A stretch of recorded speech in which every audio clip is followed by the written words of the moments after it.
హైదరాబాద్ నగరంలో ట్రాఫిక్ సమస్యకు చెక్ పెట్టేందుకు రాష్ట్ర ప్రభుత్వం కీలక నిర్ణయం తీసుకుంది. ముఖ్యంగా ఐటీ కారిడార్లో ఉద్యోగులు ఎదుర్కొంటున్న ఇబ్బందులను తొలగించి నగరం నడిబొడ్డు నుంచి ఔటర్ రింగ్ రోడ్డుకు వేగంగా చేరుకునేలా కొత్త ఎక్స్‌ప్రెస్ వే నిర్మాణానికి శ్రీకారం చుట్టింది.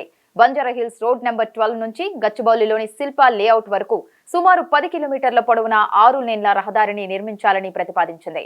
ఈ మేరకు ప్రణాళికలు సిద్ధం చేయాలని హైదరాబాద్ మెట్రోపాలిటన్ డెవలప్మెంట్ అథారిటీని ఆదేశించింది. నగరంలో రోజురోజుకు పెరుగుతున్న జనాభా, వాహనాల రద్దీతో ప్రధాన రహదారులపై తీవ్ర ఒత్తిడి నెలకొంది. ముఖ్యంగా ఐటీ కారిడార్, కేబీఆర్ పార్కు పరిసరాలు, పాత ముంబై రోడ్డు మార్గాల్లో ట్రాఫిక్ సమస్య అధికంగా ఉంది. ఈ నేపథ్యంలో బంజారాహిల్స్ నుంచి ఫిలిం నగర్, జడ్జెస్ కాలనీ, దుర్గం చెరువు, టీ హబ్ మీదుగా గచ్చిబౌలిలోని శిల్పా లేఅవుట్ ఫ్లైఓవర్ వరకు ఈ ఎక్స్‌ప్రెస్ వేను నిర్మించనున్నారు.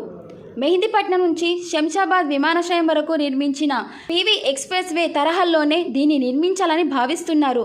ఇందులో భాగంగా సుమారు 6 నుంచి 7 కిలోమీటర్ల మేర స్టీల్ బ్రిడ్జి, అవసరమైన చోట్ల అండర్ పాస్లు ఏర్పాటు చేయనున్నారు.